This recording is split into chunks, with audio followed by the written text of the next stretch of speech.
늘었거든요. 그래가 올 봄에 요 꽃눈이 형성이 안 돼서 워낙 가늘어 갖고, 그럼 원래는 이제 이걸 해놔서 이게 대가 다 굵어졌거든. 여기 저 총무님이 조금 더 설명을 해주시고, 그 다음에 이 나무라든지 조금 설명을 더 해주시면, 보충 설명이 조금 하고 나면 제가 진행하겠습니다. 예, 예, 예. 지금은 제가 이게 지금 저 황금알 농법을 접해갖고 지금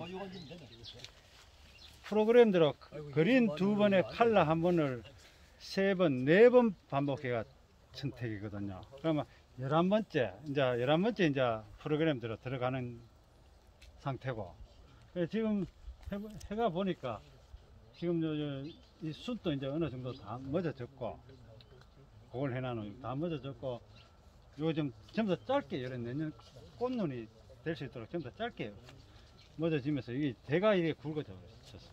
이 대 자체가. 그럼 내년 꽃눈이 충실해진다 는 얘기죠. 여기 굵어지니까. 다시 한번 이야기해봐. 예?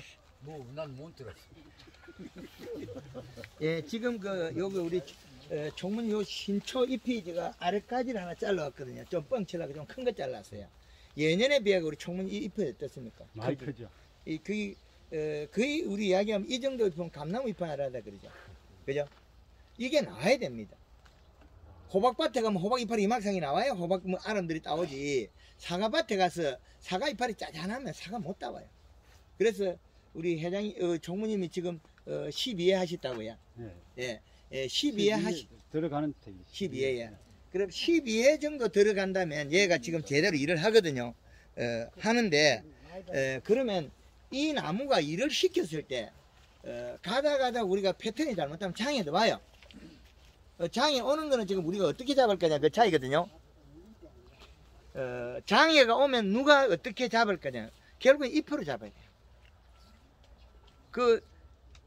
가리 많이 먹으면 잎이 떨어지기도 하고, 타기도 하고, 설탕 많이 먹으면 뒤에 때가 앉기도 하고, 설탕 많이 먹고 때가 앉으면 응애가 잘 못 살아요. 아직까지 사과가 많이 안 굵어가지고, 이 뒤에 꼭지에 이게 아직 설탕이 안 쌓여요. 그렇기 때문에 설탕을 3kg 먹어도 장애가 없습니다. 복숭아는 털에 배기갖고 이제 설탕을 안 써야 되는데, 이 사과 같은 경우는 털이, 이게 피부가 매끈하기 때문에 일부 설탕이 많이 묻어가지고 약간 오염이 돼가 까만 것들이 있어요.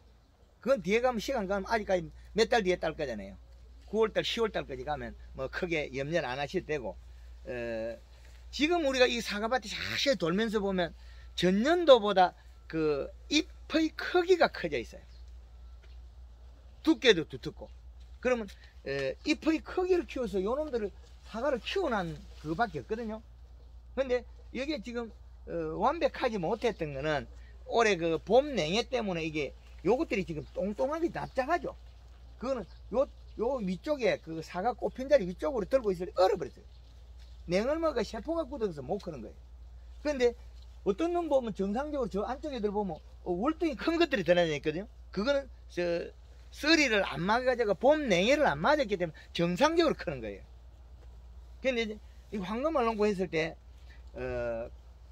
이런 안에 가대지의 잎의 크기나 요 잎의 바깥의 잎의 크기나 크기가 같아져 버려요. 그건 왜 같아지냐면 초기 연면시비 해수에서 얘들이 뿌리에서 공급을 안 받을 때 연면적이 같으니까 우리가 연면시비의 양이 같다는 거죠. 그래서 이렇게 큰 게 있는가 하면 안에 가보면 그 잎이 많이 차이가 안 나요. 왜 그 안에 신초 그놈을 바짝 키워놔야만이 이 사과가 그 영향을 받는다는 거죠. 그래서 뿌리에서 몸속에서 가지고 있는 영양소는 안 써요. 왜 안 쓰냐면 요 놈을 다 쓰고 나면 지 혼자 죽어요. 벌레가 먹거나 잎이 떨어지거나 뭐 이렇게 나무를 베어버리면 몸속에 영향이 없어 죽어요. 우리 밭둑에 있는 아카시아를 베어서는 못 죽여요. 베면 또 올라오고 베면 또 올라오고 무조건 올라오게 돼 있어요. 병이 안 들면 계속 올라옵니다. 그런데 껍데기 벗기면 죽어버려요. 껍질을 까버리고 안에 속살을 약간 깎아버리면 죽어요. 올라왔다가 내려가지 못하니까. 어릴 때는 올라오기는 하나 내려가는 관이 없어요. 그 단계에 우리가 초기 연면시비를 해보면 이 과총엽 짠 것들이 아마 클 거예요. 모엽 같은 것들. 전년도에 키워버렸더니.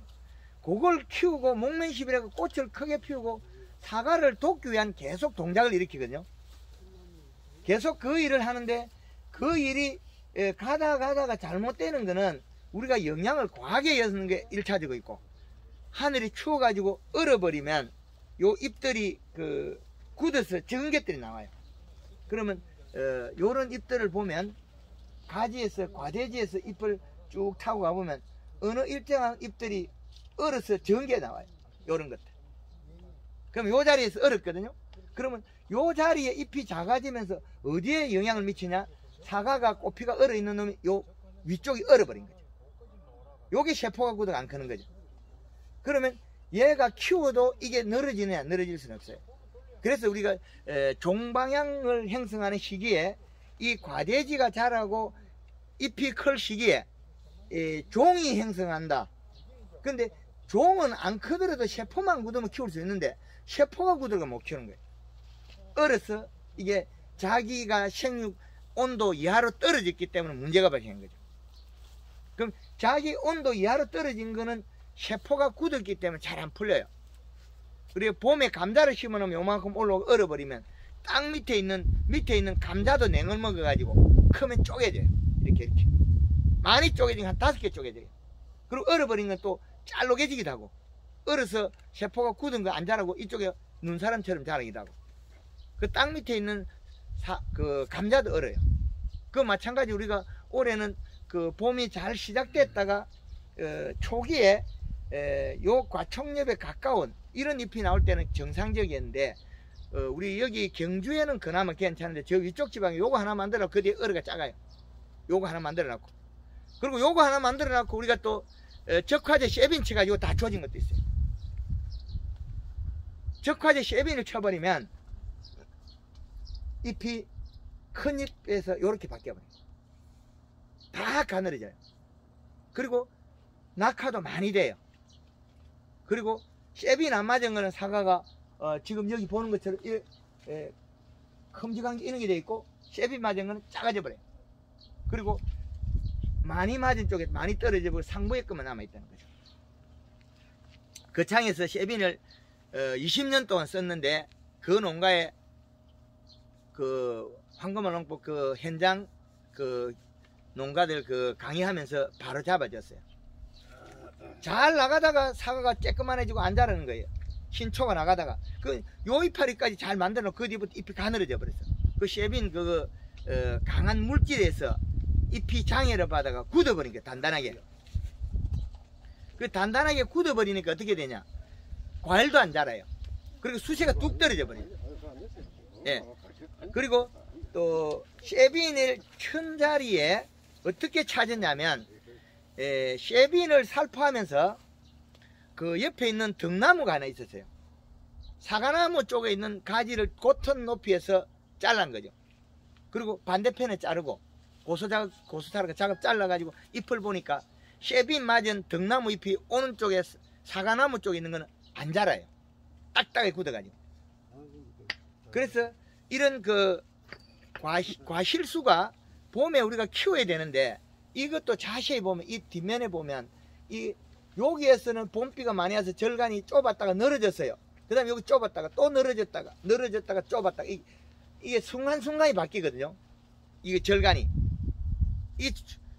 절간이 순간순간이 바뀌어요. 왜 그랬겠습니까? 잎의 함수량이나 뿌리 함수량에서 그 성장분이 나오기 때문에. 그래서 우리는 이 절간을 좁히자고 무척 많이 노력하는 거죠. 잎을 당겨야 되니까. 그래서 우리 그 총무님 집의 잎은 요게 정상이에요. 요것보다 조금 더 둥그러져도 돼요. 그런데 요게 약간 결속한 거는 설탕 양이나 횟수가 조금 부족해서 길어졌어요. 예년에 비하면 둥글기는 어떻습니까, 총무님? 예년에 그냥 둥글. 예년에는 그 사과잎이 결속했죠. 어떤 형태냐면 예, 이렇게 쪼삣쪼삣한 형태. 그랬는데 지금은 거의 둥근 형태로 가죠. SS기 맞는 위치마다 조금 달라요. 이 뒷면이 이제 예. 요 뒷면이 이제 요 좀 둥글게 이렇게 예. 바닥입니다. 그게 보면 정상적인 잎들은 어떤 형태냐면 여기에서는 요런 형태보다 조금 더 둥글어야 돼요. 그럼 좋은 거죠. 지금 우리가 알고 있던 그 사과잎보다도 넓이는 넓고 둥글게 만들어내야 돼요. 그래야만 요 길이를 좁혀야만이 요 그 예년에 비해 가지고 아마 요 길이도 자를 거예요. 잎 자루 길이도. 잎 자루 길이를 짧게 만들고 잎을 둥글게 만들어야 돼요. 그 대신 연맥은 강하게 만들어야 돼요. 지금 현재 잎이 약간 나무마다 차등이 있는데 요런 잎이 약간 오못할 거예요. 약간 요렇게 돼 있다는 거죠. 왜 요렇게 되냐면 가리에 의해서 잎 두께가 두꺼운 것처럼 보이나 실은 얇은 거예요. 지금 우리가 한번 만져보세요. 상당히 두꺼울 거예요. 그런데 이게 두꺼운 게 어디 가서 얇냐면 안쪽에 들어가서 나무잎들을 만져보면 얇아져 있어요. 근데 여기 총무집은 그래 얇은 게 아까 못 봤는데 일반 재배 농가들은 지금 가보면 안쪽에 가면 상당히 얇아요. 근데 그리 많이 얇지는 않거든요. 안쪽에 나무 안쪽에 가면 얇아요. 그건 뭐냐면 비에 의해서 영향이 빠져나가 버렸어요. 그리고 비가 계속 오다 보니까 생산량보다 많이 빠져나가요. 짧은 가지들은 뿌리에서 오는 라인은 가늘고 껍질 쪽에 내려가는 라인이 강하다는 거예요. 그래서 얇아져요. 잎 두께가. 먹는 거는 적게 먹고 비가 와서 많이 빠져나가 버렸어요. 그래서 지금 많이 빠져나가면 또 어디로 갔느냐, 가리를 써서 열매를 보내고 있거든요. 그럼 열매가 지금 빨리 크고 있다. 그렇게 보시면 될 겁니다. 지금 영동에서는 약번에 비가 오고 말고 할 때 오고 치고 해가지고 거기는 지금 한 20번 정도 연면십 했을 거예요. 목면십이 3번 빼고 벌써 다 계란만 하는 거죠. 부사를. 그럼 영동은 여기보다 늦거든요. 그걸 지금 계란마타게 만들어버려요. 예. 그렇게 얘의 행동을 얼마나 바꿔줄 거냐는 잎에다가 어떤 영향을 줘서 바꾸냐 그 차이밖에 없습니다. 그럼 우리가 지금 우리 총무님 집에 이 시가 지금 1.45 정도 2에서 1.5까지 나오거든요. 그럼 지금 비료 줄 필요가 없어요. 이게 비료가 또 믿을 수 없는 게 있어요. 작년에 질소질 비료를 안 주고 그 미량요소만 줬거든요. 근데 잎을 보면 지금 뭐 비료게 살아있잖아요. 근데 요게 또 우리가 추비도 혹시 황산가리 염화가리 하시는가 모르겠는데 오늘 이제 단 한 번에 때문에 하시잖아. 이게 할 필요가 없는 건데 왜 이게 총무님 같은 경우 이게 그 복쇄 땅에 보드람 입자잖아요. 그럼 비료가 딱딱 다 잡혀요. 비료가 잡힌다는 거죠. 토양 밑에 유실이 잘 안 돼요. 그 지금 이런 우리가 과정을 거쳐오는데 지금 우리 총무님이 해놓은 거는 연면 시비하고 비료 이식값을 맞췄는데 비료가 뭐가 갑자기 그래 빨리 자라진 않아요. 잎에서 영향이 내려갔을 때 올라와야 되거든요. 탁구공을 그 세면 바닥에 딱 떨어뜨리면 튀어오는 거 그거 같습니다. 초기에는 뿌리에서는 이게 영향을 공급 못 받아요. 그 대신 껍질이 생겼을 때는 문제가 달라요. 껍질이 생겼으면 내려가지 않으면 나무가 힘이 뚝 떨어져 버려요. 나무가 겨울에 그 피부 동해나 탈수를 입은 나무들은 영향이 오다가 나무가 잎이 좋아지다가 잎이 쪼그러지고 오시시하게 되는 나무들이 있어요. 간간히 그 회장님 집에 아까 사과 무슨 나무를 그랬죠? 뭐라 그랬노? 아리수. 그게 잎이 이렇게 쪼무러진 거는 왜 그러냐면 뿌리 쪽에 그 내려갔다가 관이 문제가 생겼어요. 껍질 쪽에 문제가 생겼다는 거예요. 그래서 그 부분을 통과 못하기 때문에 뿌리가 영양 공급을 지상부를 못 받아서 올라오는 양이 적어요. 그래서 잎이 쪼그러져 버려요. 지금 여기에도 나무들이 지금 비에 의해서 잎의 면적이 펴져 있는 오므리 제각각 달라요. 왜 다르느냐? 그거는 이렇게 쪼무러져 있는 거는 지금 이동이 많아서 그런 거예요. 왜 이동을 많이 시켰느냐면 잎에 영양을 공급하고 뿌리에 비료를 줬을 때 이 잔량의 잎 속에 있는 양을 빠른 시간에 과실을 보내버려야 돼요. 잎이 너무 두꺼워지면 신초가 튀어나와요. 그래서 아직까지는 총무님 지역에는 더 사용해도 되겠는데 회장님들은 지금 그 연면 시비를 하지 말라 그랬어요. 왜 그랬겠습니까? 그 가지도 좀 친 것도 있지만은 잎이 다 두꺼워져서 신초가 튀어나올 때를 빠르는 게 지금 이루어졌다는 거죠. 그럼 잎에 영향이 잔량이 많이 있다. 잎이 영향이 다 차고 가지가 굵어질 때만 튀어나오거든요. 그러면 우리가 봄에 연면 시비하고 잎을 두껍게 만들고 잎을 키운 거는 결국에는 가지까지 빨리 굳게 만들어야 이동을 많이 하고 대사정이 많이 한다는 거죠. 그러면 과실은 덩달아 따라 커 있어요. 그러면 잎 두께가 이제 조절해야 되거든요. 이제부터는 이걸 늘렸다가 높였다 조절해야 돼. 그럼 지금 신초가 하나하나 튀어나오고 가지가 굵어지고 잎이 펴져 있다. 그러면 골드그린 골드 칼라 영양제 안 써도 됩니다. 염화가리가 제일 보약입니다. 엽색을 바꿔버리죠. 가리 식물은 부여시켜가지고 이동을 시켜 과실을 키우면 되거든요. 그러면 얼마 안 가면 또 잎이 얇아지긴 얇아져요. 그런데 잘 안 얇아지도록 뿌리에다가 비료를 줘놨어요. 그 비료를 가져오는 거죠, 지 스스로. 그러면 요 놈이 아래 위에 뿌리하고 비료하고 지가 잘 하도록 만들면 연면 시비가 중요한 게 아니고 안 해도 괜찮아요. 하면 도리어 해가 되기도 합니다.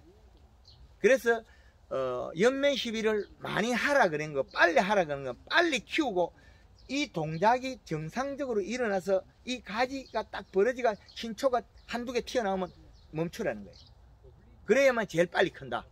그런데 올해 이렇게 만들고 나면 내년 되면 연면 시비 횟수를 봄에 몇 번만 하면 지가 알아서 잘 커요. 이제 그때는 많이 안 해도 돼요. 왜? 나무가 말을 잘 듣네. 그 왜? 이 시량이 맞으니까. 비료량이 맞으니까. 초기에 비료와 나무 가지가 스스로 못 할 때 땡겨주면 되거든요. 왜 스스로 일을 못 하냐면 이 나무들은 영양소를 다 안 써요. 가령 영양이 10개가 있다면 6, 7개만 쓰고 쓰질 않아요. 몸속에 남겨놔요. 그게 뭐냐면 우리가 나무로 뱄을 때 새순도단한 것 같아요. 잎이 떨어지거나 장애를 입었을 때 3개 남겨놓은 걸 갖다가 3개 중에 1개 남겨놨는데 이 1개를 갖다가 또 3등분해서 또 쓰는 거예요. 2등분을. 그래서 3분의 2만 쓰고 3분의 1을 항시 남겨요. 그래서 우리가 전년도에 에너지를 다 써도 사과가 빨리 잎을 못 키우는데 그 3개 중에 2개밖에 안 쓴다는 거죠. 그래서 우리는 황금알롱법에서는 사과 나무가 안 움직일 때 우리가 인위적으로 도와줘서 잎을 키워서 꽃을 크게 피우고 하자는 거죠. 그래서 지금은 우리 총무님 댁 같은 데는 이게 이제 나무가 좀 멋있게 됐어요. 이제 일 좀 하는 것 같다는 거죠. 이 열매만 좀 많았더라면 좋았을 건데 이게 봄 썰이나 이런 걸로 인해 좀 떨어졌는데 요 정도는 아마 가을에 달리 나면 알 굵으면 막 거래 좀 부족하진 않을지 싶어요. 알이 커지면. 그래서 사과가 커질 수 있는 조건은 다 갖췄거든요. 그래서 지금으로서는 이제 비료를 더 줄 필요가 없다. 비료를 안 줘도 되겠다. 그리고 연면 시비도 전에처럼 자주 안 해도 되겠다. 잎이 다 커 있고 두껍다. 이제 간간히 해줘도 되겠다. 그리고 가리는 전에 같으면 지금 3kg 써야 되는데 올해는 3kg 안 가서 지금 타요. 그래 2kg 내외로 해가지고 턴할 때 같은데 조금 조심하시고 뭐 조금 타는 건 관계 없습니다. 그거 뭐 전체가 좋으면 되지 겉에 나무 조금 탄 거 큰 문제 안 됩니다. 근데 이시 체크를 그때 체크할 때는 1이 안 넘어갔거든요. 예. 근데 오늘 이제 그 대표님 오셔가지고 체크해 보니까 1.4 얼마나. 예, 이 밭에는 비료 한 방울 주면 그대로 있습니다. 도망 안 가요. 그리고 밑에 지하 수위가 받치고 있어요. 그 지금 우리가 이 돌면 보면 나무 잎이 왜 다 떨어졌나 이야기 할 거예요. 그죠? 이거 있죠? 이거 왜 떨어졌겠습니까? 수분이 99%예요. 뿌리 가습으로 인해서 뿌리가 지금 일을 잘 못해요. 지금 이거 지금 우리가 왜 떨어졌겠냐? 단풍이 들어버렸잖아요. 뿌리가 지금 그 산소 부족으로 일을 못해요. 그래서 일어난 일이에요. 이때 뭐가 필요하겠습니까? 탄수화물이. 그래서 가리하고 설탕을 쓰라 그러죠. 골드 그린 골드 칼라 그 팔아먹으려면 쓰라 그러겠죠. 그거 필요 없어요. 지금 안 쓸 때예요. 잎이 두껍고 다 역할을 하는데 잎 떨어진 원인이 이 조사를 해보니까 비가 오니까 총무님 댁에 찍으면 수분이 99% 나와요. 99.99%. 그러면 과습 때문에 나왔다. 그리고 총무님 집에 관을 무드가 뚜껑이 열린 거 딱 안을 보니까 물이 이만큼 찼다가 빠진 거예요. 그럼 여기는 최근에 비가 와서 그 바닥에 그 약 40cm 지점까지 물이 찼어요. 관에도 물이 차 올라왔으니까. 그리고 지금 요 바닥에서 15cm 내려갈 때 수분이 99% 나와요. 그럼 뿌리에 산소 부족 현상이 일어났죠. 산소 부족이 일어나는 때 제일 필요한 거는 설탕이네, 탄수화물. 지금 이게 일어난 원인은 비가 와서 뿌리 과습이 됐다. 이제 진단이 됩니까? 걱정 안 했었어요, 총무님? 걱정했죠. 예, 이런 게 떨어진 거. 예. 그죠? 아, 이게 갑자기 퍽퍽 떨어지고 있는데, 뭐 어떻게 병이 있어요? 약이 있어요? 없어요? 그럼 비 오고부터 이제 예. 아니 총무 집에는 지금 과습해서 간데 저희 밭 같은 경우는 과습도 아닌데도 그 확률이 얼거지더라고. 예, 그거는 갈이 썼기 때문에 잎이 약간 쪼무러지면서 이동을 빨리 하니까 요 아래쪽에는 그 연결된 부위는 약하고 그 껍질이 두껍고 많이 내려가요. 그래서 요 부위가 요 잎들이 이제 회장님 떨어진 거 요는 작은 거 떨어지거든요. 큰 것 많이 졌어요. 큰 거에 예, 큰 게 이렇게 떨어지는 거하고 제각각 모양이 다른데 떨어진 원인은 거의 대다수 과습에서 떨어졌어요. 사과밭이 팽지를 해버리거든요. 그런데 지저간에 물이 차버리면 이게 떨어져요. 근데 여기 나무마다 약간 편차가 있거든요. 그러나 그렇게나 말기나 이거는 과습이라는 거죠. 근데 그 평균 습도가 예, 지금은 한 30에서 35도. 예, 30에서 35에서 한 45까지는 괜찮는데 50이 넘어가면 과습이 되거든요. 그런데 지금 여기에서는 99가 나오니까. 지금 이게 물을 내가 이틀 전에 물을 폈다고. 예. 가물어 갖고. 예, 가물기 전에 한번 잎이 지금 이렇게 빠졌단 말입니다. 예. 빠져갖고 그래 가뭄에 의해서 빠지는가 싶어가지고 그래갖고 물을 푸고 그랬지만은 그 전에 물 퍼기 전에도 한번 얽어졌거든요. 예, 올해 비가 많이 해서 그렇습니다. 과습입니다. 비도 여기 비가 많이 와도 저거 모릅니까? 비가 많이 오고 그러니까 찔끔찔끔해 1mm 정도 뭐 이렇게 꾸준하게. 예, 토양 가습입니다. 가습이 아니면 이렇게 안 떨어지고 모양이 다릅니다. 형태가 작은 거 요것만 떨어져요. 요것만 떨어지는 거는 이제 비에 의해서 잎에 영향이 이동해서 일어나는데 이거 큰 거 떨어진 거는 중간에 이렇게 아무거나 떨어져 버렸어요. 이게 이 중간에서 쭉 떨어져. 사장님, 예, 저는 전함도 모르고 오늘 처음 봤는데 뭐 합자가 왜 된다든지. 예, 그거는 시간이 가면 알게 될 거고 지금 우리가 여기 재배하는 사과에서 문제점 그걸 지금 제가 알려드리고 지적해드리려고 왔기 때문에 지금 이게 잎이 두꺼워서 가을에는 이게 펴져야 돼요. 이게 두꺼워서 펴지는 게 제일 정상이거든요. 이게 그러면 요게 지금 자세히 보면 엠보싱까지는 안 나와요. 엠보싱이 나오려고 하면 요게 약간 나왔다가 빠져버렸어요. 요것도 지금 엠보싱이 되다가 빠져버렸어요. 잎이 살이 찌면 앞면이 살이 찌면 펴지고 잎이 살이 빠지면 오므려져요. 가을에는 이게 펴야 돼요. 피고 염화가리 써서 노랗게 만들면 되거든요. 우리가 착색제 쓴 게 얼마나 양이 되겠습니까? 뭐 한 병이나 뭐 조그만 거 쓰잖아요. 근데 우리가 쓴 착색제보다 염화가리 쓰고 있기 때문에 이동을 많이 하고 있습니다. 영양이 상당히 좋은 거예요. 근데 염화가리를 1kg, 2kg, 3kg까지 늘려가잖아요. 그러면 그 양만큼 잎에 있는 영양소가 이동량이 늘어나요. 그 양을 갑자기 늘려버리면 어떻게 비에서 이동하면 잎이 요게 쪼그러져 버려요. 빠른 시간에 쪼그러져 버려요. 그러면 가을에 연면시비 했다가 좋았다가 말았다 한 거는 요거예요. 연면시비가 살이 쪘죠? 며칠 있으면 사과가 좀 색이 나요. 비가 와버리면 어떻게 이동해버리면 비어요. 잎이 빈통이 돼요. 없어져 버려요. 그러면 색이 또 약간 사과 커버리니까 약간 푸른색으로 가요. 잎의 역할이 아주 중요하다. 그래서 올해는 지금 우리 여기 총무님 댁에 사과 가지나 모든 게 지금 원만하게 해결되어 있는데 이제 여름에 우리가 저 봄순이 났을 때 한 번씩 이렇게 잘라버리면 형상이 달라져요. 봄에는 될 수 있으면 손을 못 대게 하거든요. 좀 그래야 자기가 안정을 찾아요. 이게 좀 잘라버리면 엉뚱한 데 가서 튀어요. 그러면 내 가지가 결과모지가 충분하게 공간이 없다는 결론이거든요. 한 가지에서는 주지에서는 많이 열고 그 다음에 가지와 가지 터울을 줘야 되지, 이 굵은 가지를 많이 두면 생산량이 줄어들어요. 도리어 생산량이.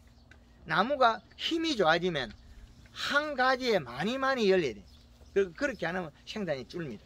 그래서 지금 현재로서는 제가 보기에는 참 잘 됐네 하는 정도의 이야기 됩니다.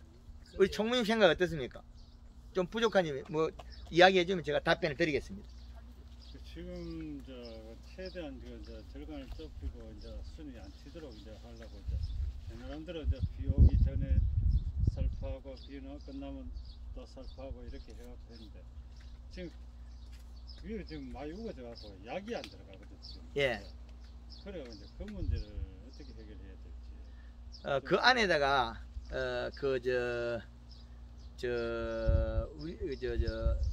종이를 한 장 이어가 살포 한번 해보세요.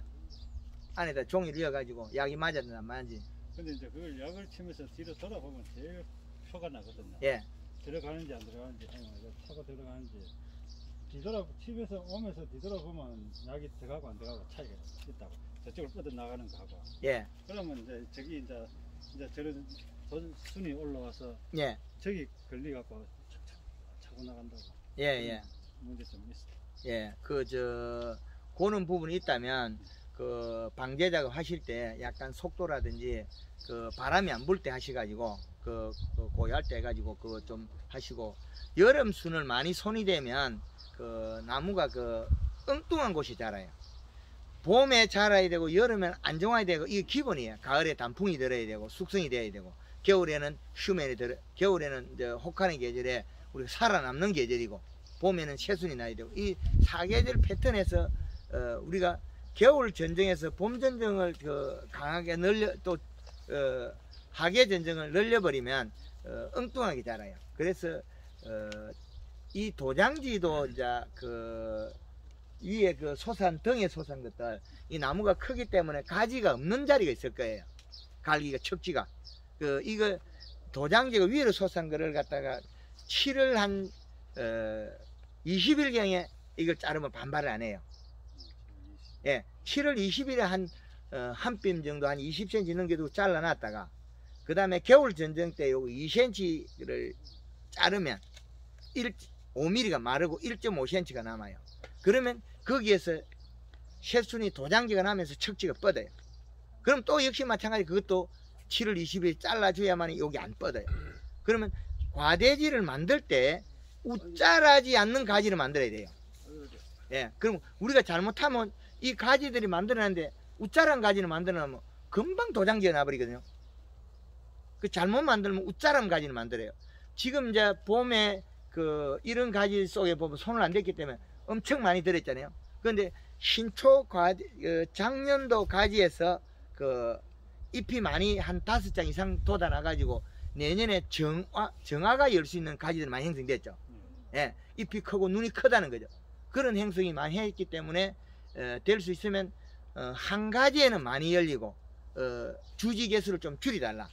그러면 앞으로는 이제 내가 원하는 양만큼 충분히 달려요.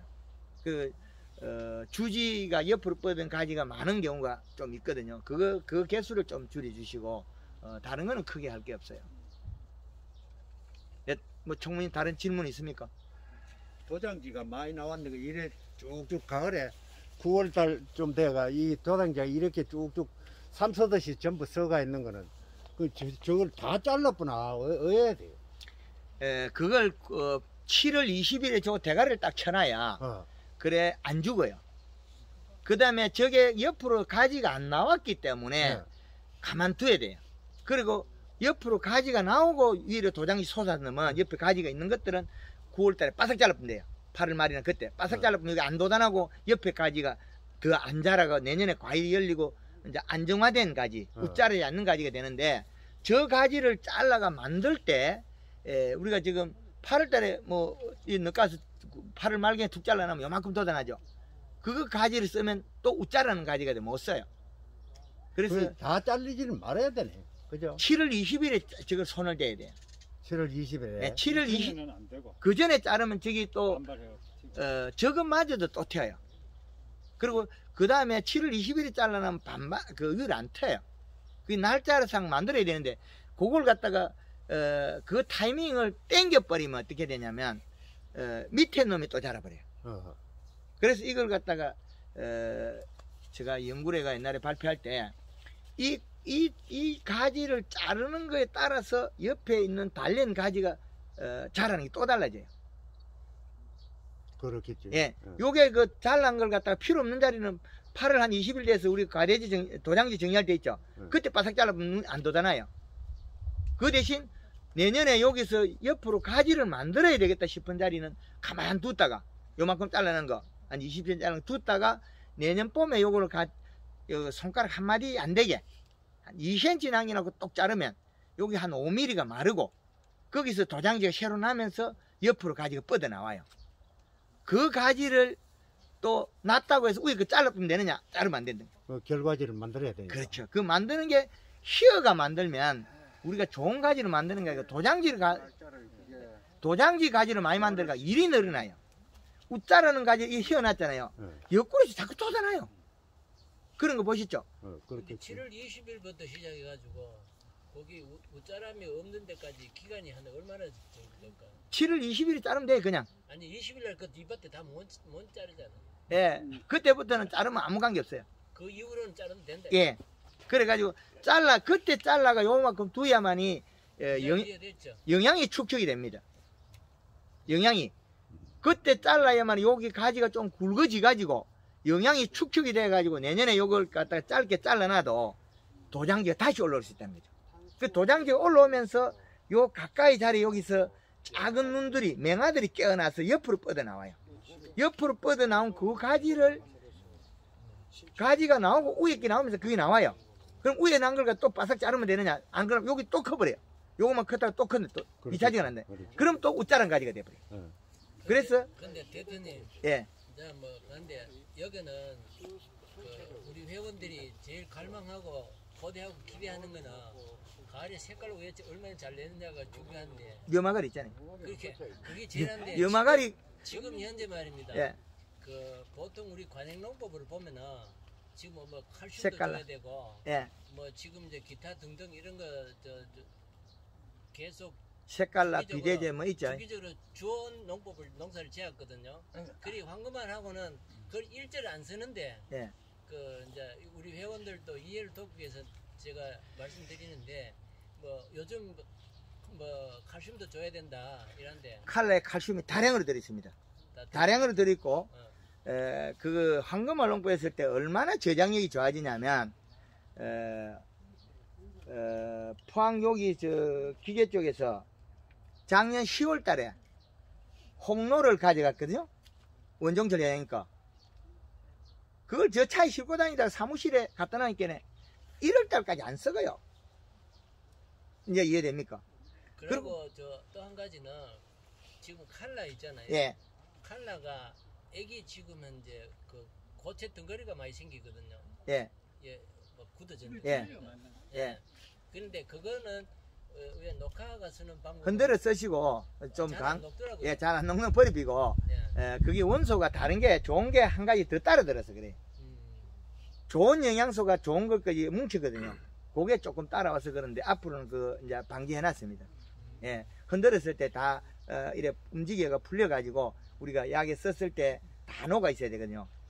우리 골드 칼라에 그 황산가리를 못 쓰게 하는 거는 황하고 골드 칼라에 칼슘하고 결합하면 두 개가 우리가 약을 살포하고 나면 그 밀가루 분처럼 묻은 거 보셨죠? 그런 현상이 일어난다는 거죠. 그거는 칼슘이 결합된다는 거예요. 안 좋은 거예요. 근데 황금알 농법에서 염화가리하고 골드 칼라하고 쓰는데 저장력이 좋아한다. 칼라에 칼슘이 많이 있어요. 영양도 많이 있어요. 근데 그 염화가리하고 써야 되지, 염화가리를 써서 옆에 입에 있는 영양소를 뿌리로 내려보내야 되는데 우리가 그 일반 뭐 칼슘제는 영양제 많이 있잖아요. 뭐 비대자산 여러 가지 팔죠. 뭐 저도 뭐 팔고 있고 차 싣고 다니잖아요. 그 다 뻥치는 게 많거든요. 그 뭐 가져왔으면 냄비 갖다 놓고 가스레인지 얼려놓고 가스레인지 냄비 얼려놓고 끼리 보고 딱 끓여가지고 남는 거 보고 당신이 팔아먹은 게 여기 맞느냐 자신있게 맞다 하는 사람 거 샀으면 돼요. 그리고 품질을 만들었을 때 우리 사과는 어떻게 되고 단감은 어떻게 되고 제주는 밀감은 어떻게 되고 줄줄이 이야기 다 해봐라. 한 거를 그런 데이터를 가지고 이야기해야 된다. 그리고 선생님 예. 아니 요거 하나 질문하고 그 황약 이야기가 나왔으니까요. 예. 지금 이제 그 아까 그 황이 들어오면 뭉쳐진다 그랬잖아. 그죠? 예. 근데 지금 우리 회원 가원에 황금알 농법을 하면서 예. 저 황이 있잖아요. 예. 황을 갖다 밑에 뿌리는 거. 예. 이걸 뿌린 사람이 있거든요. 예. 그건 괜찮아요. 그거는 그거하고는 관계가 있는. 그렇지, 괜찮습니다. 관계 없고요. 예. 바닥에 예. 황을 봄에 쓰라 그런 이유가 황은 그 과실이 맑게 안 나와요. 색이 과실이 맑게 안 나옵니다. 우리는 과실이 맑고 밝게 보여야 그 좋은 거거든요. 그래서 맑게 밝게 나오는 성질이 조금 떨어져요. 황이 늦게 들어가면 황을 바닥에 뿌리거나 옆면시비에 하거나 그러면 약간 어두워져요. 그래서 그걸 없애기 위해서 황산가리는 봄에 4월 달에 줘라. 기비를 일찍 줘놔버려. 그러면 염화가리도 6월 달에 주라 하는 거는 7월 달이나 8월 달 늦게 주면 그 과실이 비대 속도가 더뎌 가지고 뒤에 쪼개진 거 많이 봤죠. 옛날에 과실이 가을에 되면 약간 뭐 좀 연하고 부드러운 거 맛이건 좋은데 이게 뭐가 나나 새가 쪼아모도 금방 썩어쁘고 그런 거 있죠. 예, 그 관계 때문에 염화가리를 6월 달 내에 가을에 쓸 걸 미리 써놔라는 거죠. 그것 때문에 그렇습니다. 가을에 너무 NK를 쓰거나 그게 나빠집니다. 예. 대표님, 그리고 예. 지금 내박 기준을 했을 때 우리 이제 하는 분들이 좀 몇 분 있잖아요. 예. 근데 내 기준을 했을 때 지금 이제 골드 그린을 지금 더 사용을 해야 될지 이런 상태 같으면 지금요? 예. 자주 하지 마이소. 하지 잘 말고 때가 있는데 뭐. 지금 뭐 이제 보면 꼭 쓰고 싶은 거 반마 연다 진짜 몇만 써도 돼요. 뭐 잘 돼 있는데. 안 그러면 설탕 염화가리만 그렇죠. 사용해도 예. 된다. 예. 그럼 그걸 언제까지? 설탕은 쓰는 게 그 홍로는 6월 말, 가리는 가을까지 쓸 거고. 예. 그러면 이제 여기서 그린을 떼쁘고 나면 염화가리 빼 그거든요. 염화가리 설탕 2개인데 그거만 쓰면 됩니다. 그럼 그거를 이제 그 교육할 때 7월 10월 이전까지는 그렇게 예. 쓰고 그다음 그 이후로는 이제 예, 칼라에다가 염화가리만. 그런데 잎 두께가 곧 얇아질 거예요. 요게 얇아진다고. 그런데 안 얇아지도록 영양제 적게 쓰도록 만든 게 비료예요. 계속 처음에 영양제 팔아먹고 어떻게 돼요? 안 되잖아요. 영양제 한 통 치는 거나 비료 한 포 가격 같아요. 그래서 영양제 자꾸 치는 게 아니에요. 나무가 이렇게 좋아지면 내년 후년이 되면 자꾸 줄어들어요. 못 쓰게 해요. 제가 돈을 먹어야 될 게 아니고 농가에서 비용이 줄거이 들고 돈을 벌어야 돼요. 농가에서. 근데 우리가 뭐 색깔로 사면서 그런 영양제 많죠. 그것들 가스레인지 놓고 냄비 부가 끓여보면 얼마 안 돼요. 염화가리는 1kg면 이만큼 되잖아요. 2kg면 이만큼 되고 염화가리가 더 좋아요. 그러면 이제 7월 10월 이후로는 골드 컬러의 염화가리. 예. 요거만 이제 설탕은 안 하고. 그럼 설탕은 왜 뛰냐면 이놈이 사과가 이제 지금도 이만한데 다음에 더 커요 이놈이. 더 크지 거기. 크면 이제 꼭지가 들어가요. 꼭지가 이렇게 쑥 들어가겠죠. 그럼 거기도 설탕이 고여요. 그리고 또 이게 설탕이 이게 마르면 이게 사탕이 맺혀요. 그래서 7월 중순까지만 설탕을 쓰라는 거고 홍로는 6월 말까지만 하라는 거고 홍로 더 빨리 크거든요. 각각 달라요. 복숭아는 또 틀리게 그 설탕이 배겨요. 그럼 검은 곰팡이가 피거든요. 그래서 설탕 시기는 조절을 양을 맞춰 하는 거예요. 그러면 이제 7월 10월 이후로는 컬러에 이제 염화가리를 쓰는데 그럼 주기적으로 이제 예, 그거는 잎을 보고 해야 됩니다. 잎이 살이 빠지면 이렇게 돼요. 만져보면 또 얇아요. 예. 지금 요 정도는 돼야 돼요. 색깔이나 두께가 요 정도는 돼야 돼요. 이제 보이나요? 약간 노릇장하게 요 펴져 있죠. 요 정도 되면 사과 잘 크고 빨리 따요. 우리가 그 10월 달에 다 따야 되거든요. 지금 요거는 좀 얇은 거예요. 그런데 지금 왜 쓰지 마라 그러냐면 비가 오면 이 영양소 갔다가 어디로 가겠습니까? 사과가 아직 적으니까 해수는 많이 가요. 여기 내려갔다가 사과 이게 더 커버리면 사과의 꼭지에 관이 굵어서 사과로 쑥쑥 들어가 영양소가. 그런데 아직까지는 이 사과가 달린 것들이 아직 크기가 그리 안 커요. 그래서 지금 요 정도의 시기에서 제가 연면 시비를 줄이려 하는 거. 그건 뭐냐면 요것들이 가지들이 여기 새순이 날 요렇게 벌어져요. 요게 벌어진다고. 요게 보면 요것들이 벌어진다고. 왜 그러냐면 요걸 키워야 되거든. 근데 요게 볼록하게 튀어나온 것 넣으면 더 이상 키우면 저기 튀어나와 버리거든요. 그런데 잘 안 튀어나올 거예요. 왜 그러냐면 여기 신초들이 자라고 있기 때문에. 그런데 한 번씩 건너뛰고 해도 되겠다. 지금 이 상태라면. 왜 그러냐면 영양을 줘도 더 키워도 되는데 뭐 굳이 안 써도 이제 뿌리빨이 내렸다는 거죠. 이렇게 하는데 요게 지금 살풀 나빠진 거는 뿌리에 화섭이 돼서 산소 부족으로 나빠졌다. 그 원인은 잎이 이렇게 쪼물이 있다. 이렇게 이제 해석이 됩니까? 여기 현장에 와서 이래 실전으로 맞춰야 되거든요. 농가와 그 영양제 한 개 팔아먹고 돈 벌어먹고 그 영양제 그 병에 글자 보세요. 얼마나 좋아요. 보시죠.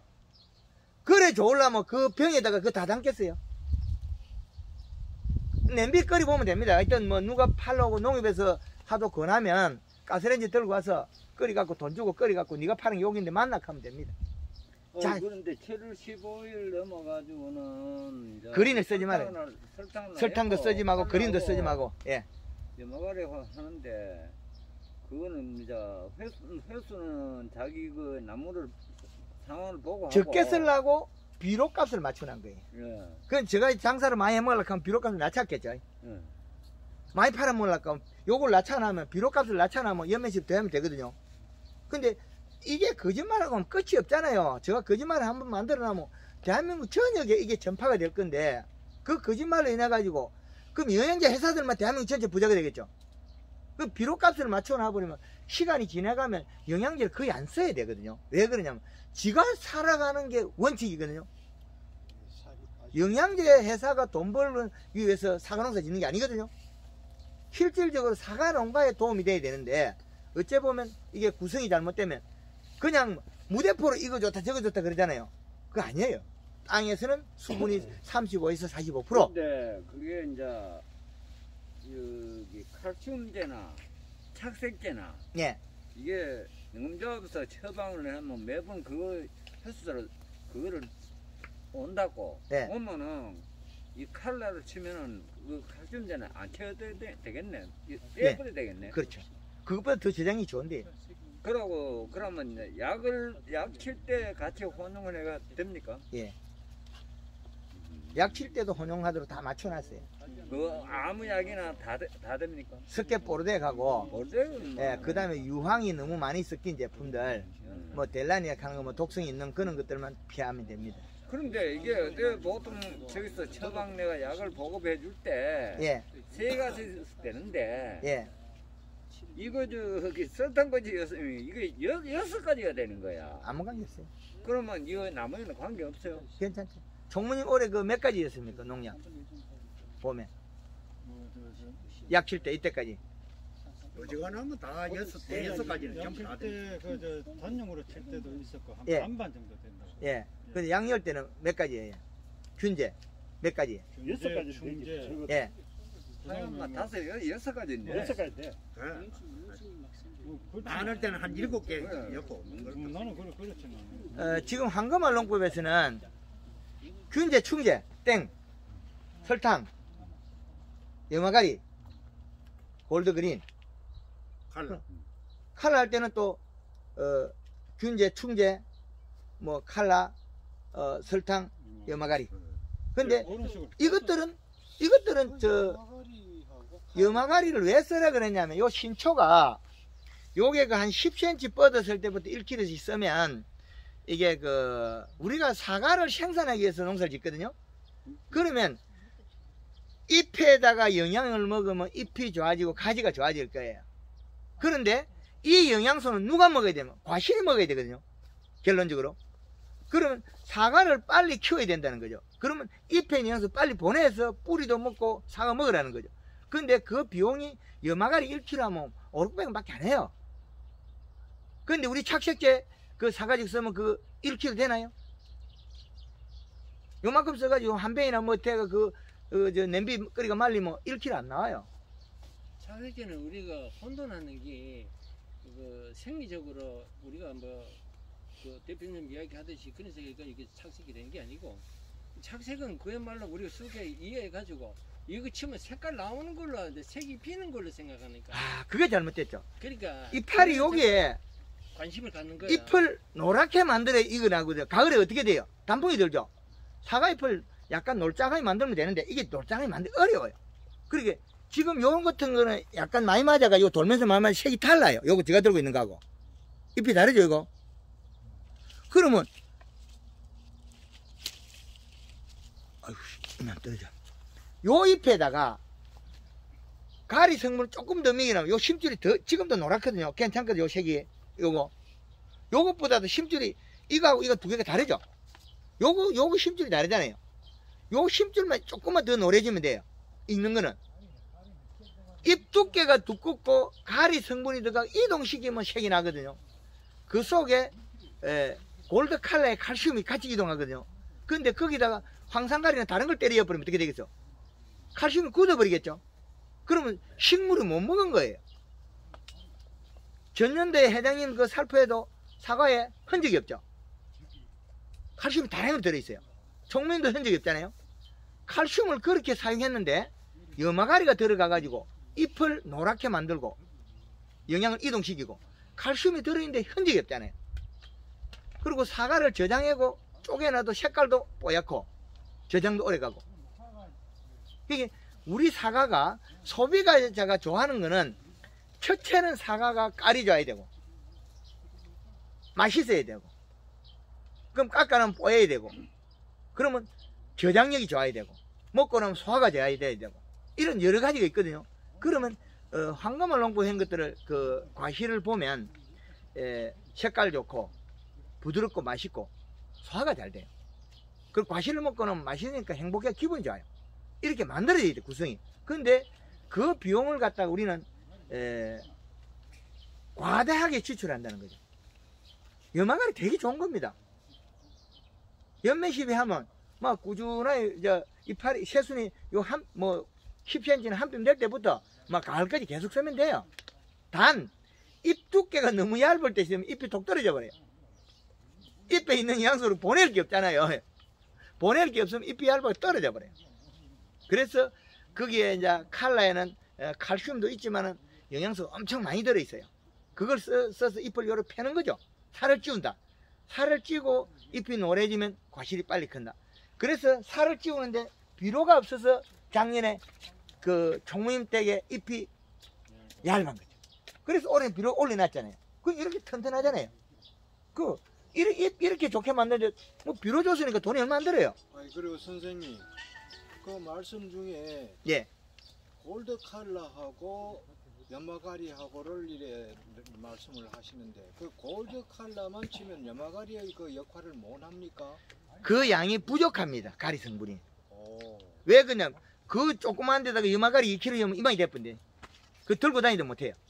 우리 말통을 무거워서 들고 다니도 못해요. 그런데 그 비용을 넣어가지고 염화가리 샀으면 될 일을 제가 돈을 받으면 얼마나 돈을 많이 받아야 되겠어요.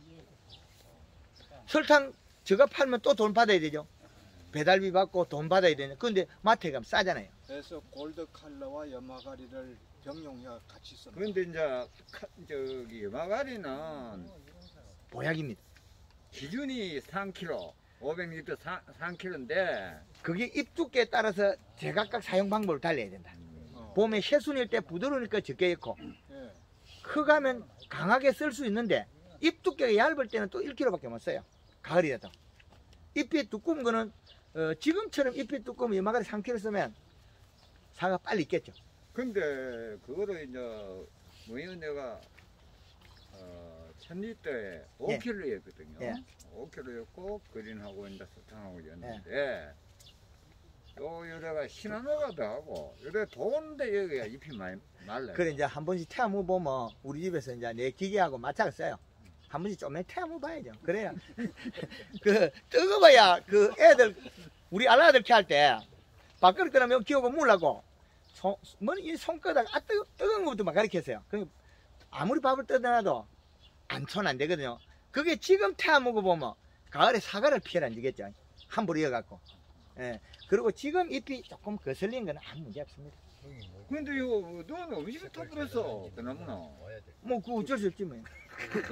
그게 왜 그래 됐냐면 전년도에 이 나무가 건강하지 않았기 때문에 예, 힘이 부족합니다. 이제 제가 말씀드리는 거는 나쁘게 뜻은 아니고 이 나무가 이제 우리가 이 나무가 원래 건강했던 나무 같으면 먹어도 괜찮아요. 우리가 갑자기 끌어올렸잖아요. 그러면 실제로 알이 찬 게 아니에요. 잎이 두껍고 보이도 얇고 부실하다. 그런 거는 맞으면 조금 그런 장이 있는데 내년 되면 그런 거 없어요. 왜 그러냐? 올게 나는 이거 약이 너무 가지수가 중복이 돼가지고 네. 이게 무슨 가리도 가리지만은 약해는 봤나? 하하 이거 저 별도로 쳐야 되겠다. 예, 그래 해도 더 좋고 예. 그래서 그래서 내가 이거 총무하고 때도 내가 물어보고 했는데 우리는 막 한 번 이거 교육하면 막 잊어버거든요. 예. 잊어버니까. 예, 그래서 지금 우리가 이제 적었어. 옆에 없나 뭐. 그럼 저게 농사를 짓는 데는 이 사과나무를 돕는 일이거든요. 1차적으로 도와줘야 되는 게 뿌리의 수분, 비료. 이걸 맞추면 우리가 제일 1차적으로 좋은 겁니다. 제일 수월해. 이걸 기준값이 물이 없을 때는 35%에서 45% 끊었습니다. 예, 35에서 45. 비료는 1.0에서 1.5 정도 마차가 줄어들면 된다. 그럼 비료를 안 줘도 된다는 거죠. 예. 예, 그래서 지금 우리가 그렇게 맞추고 그 다음에 잎을 이거를 얼마나 키워야 되는 거예요, 이거죠. 근데 이 기준을 정해놓은 법 없다는 거죠. 그래서 저 책에 보면 과수단감에서는 이 기준을 정해놨거든요. 사과에도 이 가지를 가지고 잎의 센티미터를 만들어 가지고 기준을 정해야 되거든요. 그리고 이 가지하고 그러면 우리 총무님 댁에서 이 그 가지가 워낙 많으니까 여기서 찾으면 돼요. 그러면 요런 가지 있지 않습니까? 요 가지를 딱 잡아가지고 여기에서 하나, 둘, 셋, 넷, 5번째 잎. 5번째 잎은 몇 센치? 그러면 요 중간에 잎은 크기는 몇 센치? 그 두 개를 잡아가지고 사과의 크기를 결정하면 되는데 올해는 못해요. 얼어버렸어요. 예, 냉이하고 공식을 잡을 수가 없어요. 올게 대한민국 전역에 이래 얼고 달고 해버렸기 때문에 이 공식을 제가 만들고 해도 만들 수가 없어요.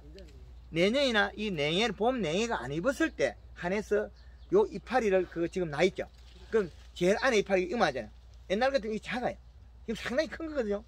옛날에 그 사과 이파리가 이것만 해도 좀 크다 그러죠. 그 지금 올해는 얼마 같아? 이거 같아. 거짓말 못하면 강사님 예. 평상시보다도 냉이를 입었을 때도 그걸 영어로 했어요. 그러면 여기도 4개 안 입을 때가 거의 없어. 예, 거의 없다니까. 그래서 웃을 이야기가 아닙니다. 그게 지금 영동에서 밤에 새벽 3시에 한 차에다가 설탕 5kg 넣고 살포했거든요. 그 집이 좀 방제가 덜 많이 됐어요. 그래서 그거는 5월 말까지 설탕을 5kg 썼거든요. 5월 말까지 설탕을 100% 사다 놓고 아, 이렇고.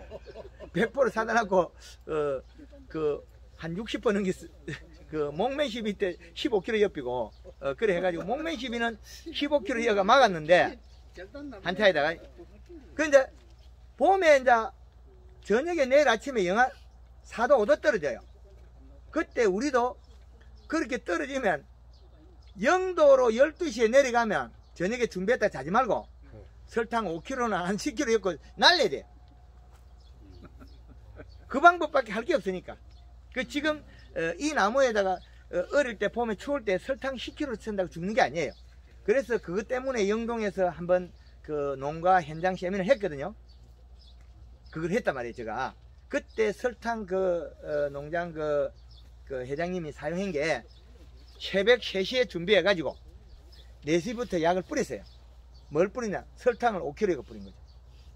그 나무를 전체 얼려버렸어요, 이거를. 전체 꽁꽁 얼려버린 거죠. 근데 다행히 그 집에는 엄청나게 많이 열었어요. 사과가 꽃이 만개했단 말이에요.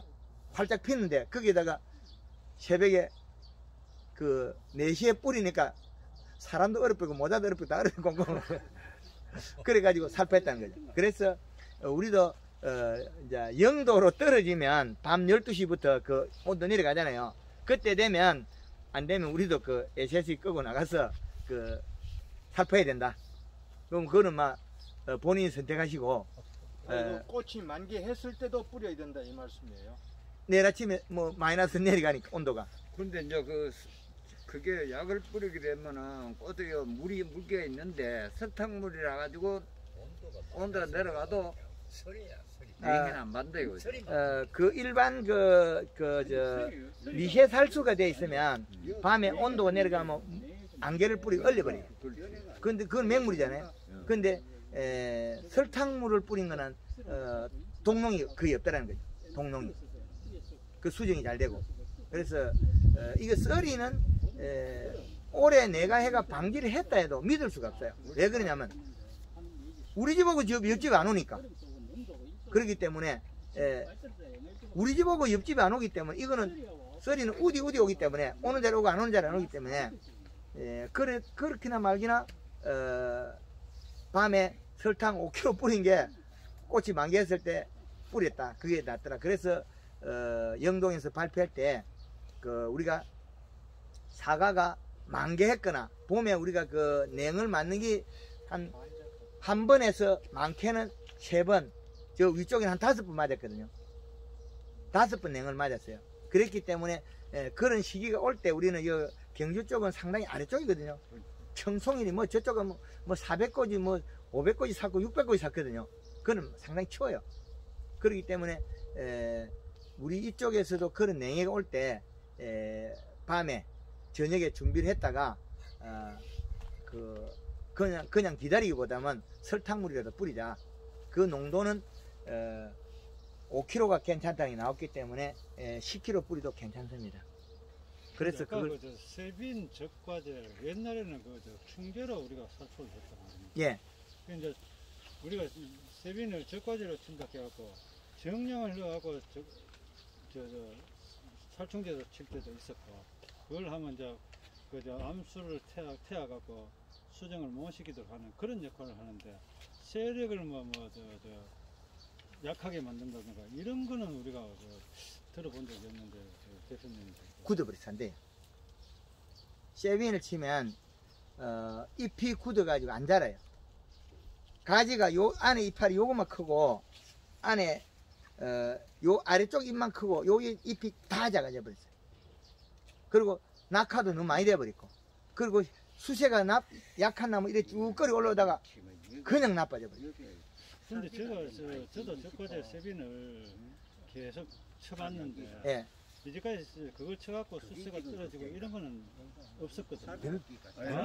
별로 못 나는 느끼게 세빈 대표님 말을 아까 들어보니까 난 세빈을 그 500cc에 500리터에 한 포를 쳐가지고 한 봉을 넣어가지고 그 위에는 꽃이 별로 없고 중간에 꽃이 좀 있었기 때문에 위에 걸 아예 장가버리고 옆면 해가지고 보소 2단으로 해가지고 좀 빨리 지나갔거든.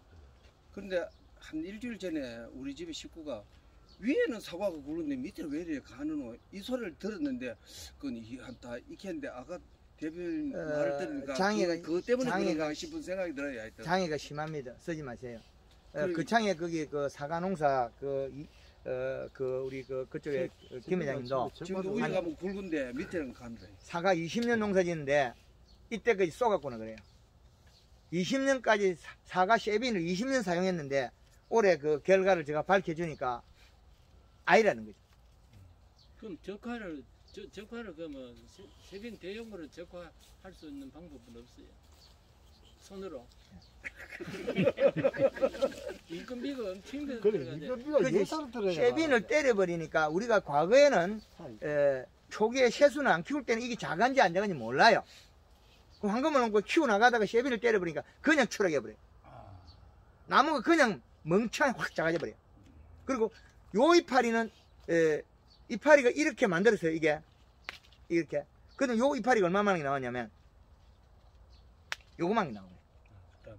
예, 다음부터 바로 요렇게 나오고 잎이 쪼봇하게 해가지고 요게 기름기는 긴데 이 볼때기 안 생겨요. 쉐빈을 쳐버리면 이게 처음에 잎이 나올 때 요거 자세히 보면 기름기부터 먼저 나오거든요. 기름기는 됐는데 옆에 이거는 크면서 더 자라 나올 거거든요. 쉐빈 맞고는 여기 깰쪽하지 절대 안 커요. 요 한 장만 큰 거예요. 세빈 농약사 때려 죽여버려. 지금 비비폴도 못 쓰게 했잖아요. 비비폴 써버리면 해수는 가늘어지고 도장기 많이 나거든요. 그게 그 가짜를 너무 많이 만들어 놨다는 거죠. 가짜를. 근데 진짜가 많이 없어요. 비비풀도 원래 세빈 예? 쳤다. 비비풀도 비비폴 집 농사 망쳐버려. 세빈 나도 저 말이. 그냥 비비폴이 딱 굳어버리면 그 잎 봄순에 잎이 안 자라요. 봄순에 잎이 안 자라면 도장지만 뒤딱 크는 거죠. 사과 농사에서 봄순을 도장지의 라인이 나오기 전에 봄순을 키워야만이 그 영양소 봄순에서 사과 달려있거든요. 봄순을 영양이 왔다 갔다 해야 되는데 봄순이 조그마하면 어디를 도장지를 뚫고 나와버려요. 봄순에 이제 짧으니까 그 7, 8월 달에 도장지가 빠져버리거든. 그렇죠. 그래서 회장님 우리 원래 5월 27일 날이니까 세빈을 쳤거든. 4월 27일. 녹 담당을 꽃을 들고 4월 27일. 안 치고는 요새 우리 밭 바로 옆에 있는데 표가 있는데 난 못 느끼겠어. 한번 가봐봐. 날짜가 한 봉씩 쳤나? 봉방. 그 날짜가 그 쳤으면 요 잎이 가다가 그게 이제 정확하게 한다고 요 이파리 한 개 만들어 놓고 쳐버렸거든요. 그러면 요 이파리만 크지 요 이파리 다 작은 거예요. 딱 굳어가지고. 안경 끼고 가 봐라. 네. 그 가지 하나 끊어볼까? 예, 끊어오고 있어. 그게 지금 우리가 이게 이거는 지금 여기 한 이파리가 지금 작죠. 크기가 그죠? 요게